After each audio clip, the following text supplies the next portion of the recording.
નમસ્કાર, હું જાસ્મીન अब तकના વિશેષ અહેવાલમાં આપનું સ્વાગત કરું છું। ઘણીવાર એવું બનતું હોય છે કે જે માતા પિતાએ સંતાનના ઘડતર માટે આખું જીવન ઘસી નાખ્યું હોય તે જ સંતાન માતા પિતાને તેમના જીવનના અતિ મુશ્કેલ સમય એટલે કે વૃદ્ધાવસ્થામાં તરછોડી દેતા હોય છે। બાળકની લાગણીમાં આવી પોતાની તમામ સંપત્તિ સંતાનને લખી આપનાર માતા પિતાને જ્યારે તરછોડી દે ત્યારે માતા પિતા ખૂબ જ લાચારી અનુભવતા હોય છે, પરંતુ સરકારે બનાવેલો કાયદો આવું થતાં અટકાવી શકે છે। जी बिल्कुल, जो संतान माता पिताનું ભરણ પોષણ ન કરે તો માતા પિતાએ લખી આપેલી સંપત્તિનો દસ્તાવેજ આપોઆપ રદ થઈ શકે છે। તો આવો જોઈએ શું છે આ કાયદો। હાલ પાશ્ચાત્ય સંસ્કૃતિ જ્યારે ધીમે ધીમે આપણી ઉપર હાવી થઈ રહી છે ત્યારે આપણા સમાજમાં પણ પારિવારિક મૂલ્યોમાં ઘટાડો જોવા મળી રહ્યો છે। અગાઉ એક શ્રવણ નામના દીકરાએ તેના વૃદ્ધ માતા પિતાને ખંભે બેસાડીને યાત્રા કરાવી હતી, જે આપણી સંસ્કૃતિના મૂલ્યો હતા, પરંતુ હાલ ક્યાંક દીકરો માતા પિતાને તરછોડી દે તેવા દાખલા પણ સમાજમાં બનતા હોય છે। જે માતા પિતાએ બાળકના ઘડતર માટે આખું જીવન ઘસી નાખ્યું હોય તે જ બાળક અમુક અંશે સફળતા પ્રાપ્ત કર્યા બાદ માતા પિતા અને બાળક વચ્ચેનો સંબંધ ઘસાય તેવી રીતે માતા પિતાને તરછોડી દેતા હોય છે। લાચાર બનેલા માતા પિતા અંતે આશરો મેળવવા અહીંથી ત્યાં ફાફા મારતા હોય છે। માતા પિતા તેમની મિલકત પણ બાળકોને સોંપી દેતા હોય છે, પરંતુ ત્યારબાદ સંતાનનું બદલાયેલું વર્તન માતા પિતા માટે આઘાતજનક હોય છે। પરંતુ એ સ્થિતિમાં ચોક્કસ માતા પિતા લાચારી અનુભવતા હોય છે। સંતાનો વચ્ચે મિલકત વિવાદ ન ઉદ્ભવે તે ઉદ્દેશ્ય સાથે માતા પિતા તેમની મિલકત સંતાનોને સેલ ડીડ અથવા ગિફ્ટ ડીડ થકી સોંપી દેતા હોય છે। આવું કર્યા બાદ માતા પિતા સંતાનો પર સંપૂર્ણપણે નિર્ભર થઈ જતા હોય છે, પરંતુ એકવાર મિલકતનો કબજો મેળવ્યા બાદ ઘણીવાર સંતાન ભૌતિક જરૂરિયાત અને મૂળભૂત સુવિધાઓ આપવાનું બંધ કરી દે તે બાબતે હવે સામાન્ય થઈ ગઈ છે। આવા સંજોગોમાં સિનિયર સિટીઝન્સે અગાઉ લખી આપેલી સંપત્તિ પરત મેળવવા અંગે દાવો કરી સંપત્તિ પાછી મેળવી શકે છે, પરંતુ મોટાભાગના લોકો આ બાબતથી બિલકુલ અજાણ હોય છે।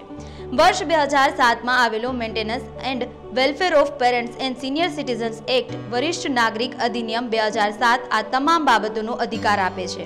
રાજકોટ બાર એસોસિએશનના પ્રમુખ અર્જુનભાઈ પટેલે આ અંગે કહ્યું હતું કે કાયદાની કલમ 23 હેઠળ ટ્રિબ્યુનલ ફક્ત એક અરજીના આધારે માતા પિતાને સંપત્તિ પરનો તમામ હક પરત અપાવી શકાય છે। બહુ જ સરસ મજાનો આપનો પ્રશ્ન છે। મીડિયા દ્વારા જ્યારે અમને આવા પ્રશ્નો થાય ને ત્યારે અમારી પણ છાતી ગજગજ ફૂલે, કારણ કે મીડિયા આવા પ્રશ્નોને વાંચા આપી અને ખરેખર જે મા બાપને એના સંતાનોએ ક્યાંક તરછોડી દીધા છે, લાચાર સ્થિતિમાં મૂકી દીધા છે, એવા લોકોને ન્યાય અપાવવાનું કામ પણ આવા મીડિયમના માધ્યમથી થાય છે, અને એ માટે ખરેખર મીડિયા અભિનંદનને પાત્ર છે। ખાસ કરીને આપે જ્યારે મને આ પ્રશ્ન પૂછ્યો છે ત્યારે હું ચોક્કસપણે કહીશ કે કાયદાઓ હંમેશા સમાજની જરૂરિયાતમાંથી ઉત્પન્ન થતા હોય છે। સારી સરકાર એને જ કહેવાય કે સમાજની માંગ એના નજર સમક્ષ આવે। આપણે જોઈએ છીએ કે આજે આપ જે રીતે ફાસ્ટ ડેવલપમેન્ટ થઈ રહ્યું છે આ જનરેશનનું, તો જનરેશન ક્યાંક મા બાપ પ્રત્યે ફરજ ચૂકે છે। મા બાપો હેરાન થાય છે, મા બાપ પાસેથી પ્રોપર્ટી લખાવી લીધા પછી મા બાપોને ક્યાંક વૃદ્ધાવસ્થાનમાં ક્યાંક રખડતા ભટકતા મૂકી દે છે।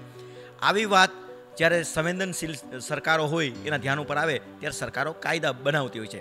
કાયદા બનાવવાની ફરજ સરકારોની છે, અમલવારી કરવાની કામ અમલદારોની છે, અને એ ખરા અર્થમાં એ પછી ન્યાય અપાવવાનું કામ ન્યાયતંત્રનું છે। વર્ષ 2007માં ગુજરાત સરકારે તારીખ 7/10/2008થી અમલમાં આવે એ રીતે એક કાયદો બનાવ્યો છે, જેનું નામ છે મા બાપ અને વરિષ્ઠ નાગરિકોના ભરણ પોષણ અને કલ્યાણ બાબત અધિનિયમ 2007।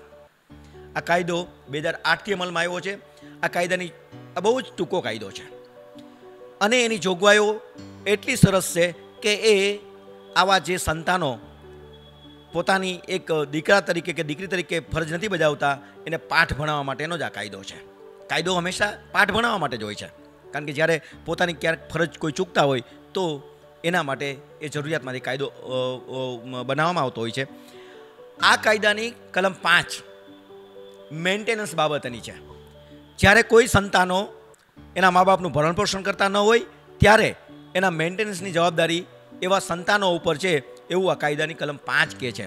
અને કલમ 5 પ્રમાણે જ્યારે સ્પેશિયલ એક ભરણ પોષણનો કાયદો તો છે જ, 125ની જોગવાઈઓ છે જ, પણ આ કાયદો સ્પેશિયલ કાયદો છે, એટલે એ કાયદાની જોગવાઈને પ્રિવેલ કરશે। આ કાયદો એટલા માટે પણ સ્પેશિયલ છે કે આમાં કોર્ટમાં જવાની જરૂરિયાત નથી, એના માટે ટ્રિબ્યુનલ એટલે કે રાજ્ય સરકારે એના માટે ઓફિસરો નિમ્યા છે। જે એસડીએમ કરતાં એટલે કે આપણા ડેપ્યુટી કલેક્ટરો કરતાં નીચેની કક્ષાના અધિકારીઓ એવા, એટલે ડેપ્યુટી કલેક્ટર, કલેક્ટર અને બીજા એ ઇક્વેલન્ટ રેન્કના અધિકારીઓને આવી સત્તા છે. એટલે કોઈ બાપ એના દીકરા સામે અરજી કરે કે ફલાણો મારો દીકરો મારું ભરણ પોષણ કરતો નથી, તો એ ડેપ્યુટી કલેક્ટર એનું કોગ્નિઝન્સ લઈ અને એને 10,000 રૂપિયા, મહત્તમ 10,000 રૂપિયાની મર્યાદાને ધ્યાનમાં લઈ અને ઇમિડિયેટલી વળતર ચૂકવશે. આ વળતર ચૂકવશે એટલું નહીં, જો વળતર ન ચૂકવે તો એને જેલમાં પૂરી દેવાની પણ સત્તા આ કાયદાએ આપી છે. એટલે કાયદો એની અમલવારી પણ એવા ઓર્ડરોની ત્વરિતપણે કરાવશે. એટલે ઇમિડિયેટલી ક્વિક રિલીફ આપતો આ કાયદો છે. આ કાયદો બનાવવા માટે હું ખરેખર એક નાગરિક તરીકે, એડવોકેટ તરીકે નહીં પણ નાગરિક તરીકે હું સરકારનો પણ આભાર માનું છું કે 2007માં આવો કાયદો આપણી સમક્ષ આ સરકારે મૂક્યો છે. આપે એક પ્રશ્ન મને એ પણ કર્યો હતો કે ઘણી વખત દીકરાઓ બાપને લાગણીમાં લઈ અને એની મિલકતો લખાવી લેતા હોય છે, બક્ષિસથી અથવા વેચાણ દસ્તાવેજથી કે કોઈ પણ રીતે, અને પછી એવા દીકરાઓ એવા મા બાપનું ભરણ પોષણ કરતા હોતા નથી. ત્યારે આ કાયદાની કલમ 23 પ્રમાણે આવા તમામ હસ્તાંતરો, ચાહે વેચાણ દસ્તાવેજ હોય, ચાહે બક્ષિસ હોય, ચાહે કોઈ પણ દસ્તાવેજથી મિલકત ટ્રાન્સફર કરી હોય, તો એ તમામ ટ્રાન્સફરો છે માત્ર ને માત્ર એક અરજીના આધારે આ નાયબ કલેક્ટરો કક્ષાના અધિકારીઓ જેને સત્તા આપી છે એ રદ કરી શકશે. એટલે ક્વિક રેમેડી મળે છે સીધી જ. હવે એ દિવસો જતા રહ્યા આ કાયદાથી કે દીકરો બાપ પાસેથી લખાવી લે અને પછી બાપની કેર ન કરે. આ ટોટલ કાયદો આ વડીલોનું, મા બાપનું ભરણ પોષણ, સેવા ચાકરી અને એનું તમામ પ્રકારે ધ્યાન રાખવા માટેનો કાયદો છે. સુપ્રીમ કોર્ટના વરિષ્ઠ ધારાશાસ્ત્રી રાજવત્સએ માતા પિતાની સંપત્તિ પરત મેળવવાનો સંપૂर्ण अधिकार છે તેમ જણાવ્યું હતું. एक्ट के अंडर सेक्शन 4(5) में अपना एप्लीकेशन जाती है और ये एक्ट जो है समरी प्रोसीजर के अकॉर्डिंगली चलता है. समरी प्रोसीजर के अकॉर्डिंगली इसकी इंक्वायरी होगी. इसमें आपको पेरेंट्स को अपना मेंटेनेंस का अधिकार है, उनको मेंटेनेंस मिलती है. उनके बच्चे जो हैं भरण पोषण करते हैं, अगर उनको कोई भरण पोषण के जो कोर्ट ने ऑर्डर किया हुआ है उस ऑर्डर के अंदर अगर माता पिता अगर चाहें, उनको पैसा कम पड़ रहा है, मेडिकल उनको एक्सपेंसेस चाहिए किसी और के हैं, तो उनके वो जो अधिकार हैं वो अमेंड भी हो सकते हैं. कोर्ट में दोबारा वो चीज़ें अमेंड भी हो सकती हैं. अच्छा, एक ज़रूरी चीज़ जो है, अगर माता पिता ने अपनी प्रॉपर्टी किसी बच्चे को दे दी, अब हुआ क्या कि after a period of time वो बच्चे के पास प्रॉपर्टी तो आ गई लेकिन उसने अपने माता पिता का ध्यान रखना बंद कर दिया, तो वो अगर इस एक्ट के लागू होने के बाद अगर वो गिफ्ट डीड हुई होगी, वो ट्रांजैक्शन हुई होगी, तो वो जो ट्रांजैक्शन है वो वॉइड डिक्लेयर कर दी जाएगी. फिर वहाँ पे वो प्रॉपर्टी उस बच्चे के पास नहीं रहेगी अगर अपने माता पिता का ख्याल नहीं रखेगा.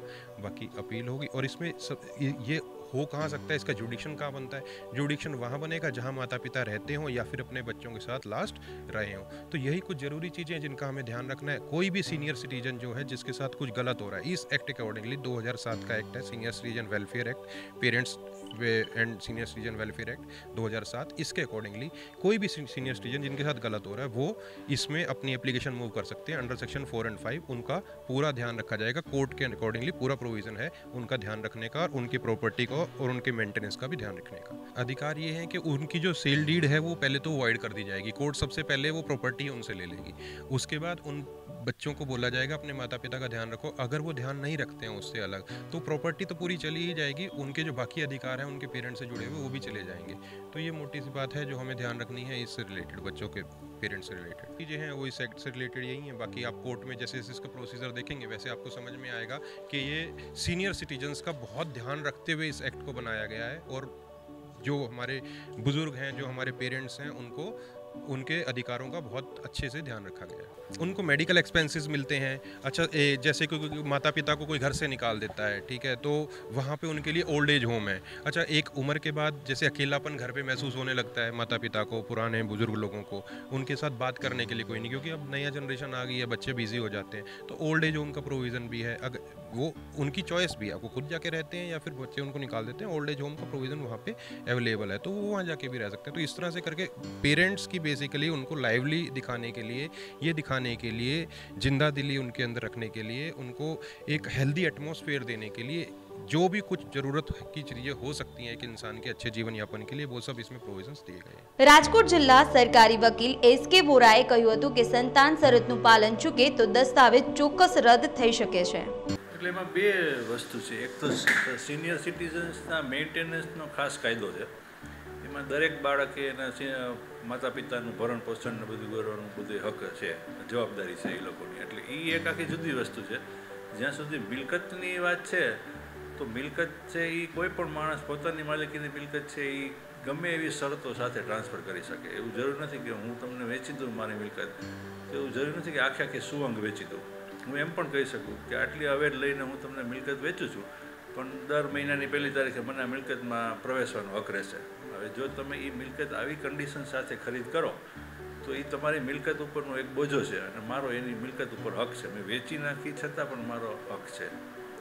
એવી રીતે કોઈ માણસ છે એ પોતાના સંતાનની તરફેણમાં કોઈ ગિફ્ટ ડીડ કરી આપે અથવા તો વેચાણ દસ્તાવેજ કરી આપે, એમાં એવી કન્ડિશન રાખે કે હું તારા નામે આ દસ્તાવેજ કરી આપું છું, પણ મારો આજીવન પર્યંત હું આ મકાનમાં રહી શકીશ, તારે મને ભરણ પોષણ મહિને આટલું આપવાનું રહેશે, આટલું કરવાનું રહેશે. તો જેટલી પણ એની અંદર શરતો રાખેલી હોય એ બધી શરતો પોતાના સંતાનને બંધન કરતા છે.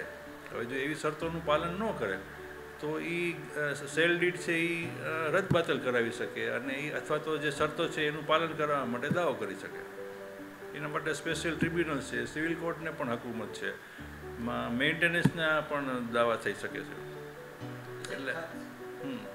એટલે કન્ડિશન કેવી કન્ડિશને મિલકત ટ્રાન્સફર કરી છે, ગિફ્ટ પણ આપી શકે, મોર્ટગેજ કરી શકે અથવા તો વેચાણથી પણ આપી શકે, લીઝથી પણ આપી શકે. આ બધા પ્રકારના દસ્તાવેજો છે જે ટ્રાન્સફર ઓફ પ્રોપર્ટી એક્ટમાંની જોગવાઈ કરેલી છે. પણ એની અંદર શું શું શરતો મૂકવામાં આવેલી છે એ શરતો બધી ખરીદનારને બંધન કરતા રહીએ. ના, એવું નથી. શું શરતો મૂકવામાં આવેલી છે એનું સમજો કે હું તમને મારું એક સેલ ડીડ કરી આપું મારી મિલકતનું, કે હું તમને આ મારી મિલકત છે એ વેચાણથી આપું છું. એવી શરતે આપું છું કે 5 વર્ષ પછી તમે આ મિલકત છે એ તોડી નાખશો. એવી શરતો છે એ બાઇન્ડિંગ નહીં, કારણ કે એ કાયદાથી વિરુદ્ધની વાત છે. બે વ્યક્તિ વચ્ચે એવી શરતો હોવી જોઈએ કે જે કાયદો માન્ય રાખતું હોય, કે કોઈ પણ શરત છે એનું પાલન થઈ શકતું હોય. અથવા હું એમ કહું કે તમે શરતો હું તને મારી મિલકત વેચું છું, પણ તમે 5 વર્ષ પછી રાજકોટ છોડીને તમારે બોમ્બે વસવાટ કરવાનો. આ પ્રકારની શરતો છે એ લાગુ ન થઈ શકે, એની કોઈ વેલ્યુ નહીં. એને કાયદો જેને નલ એન્ડ વોઇડ કહે કે એ પ્રથમથી જે શરત મૂકી ત્યારથી જે શરત છે ને એ બિનઅમલકારી છે. પણ જે અમુક કાયદો માન્ય રાખતી હોય એવી કોઈ પણ શરત તમે આપી શકો.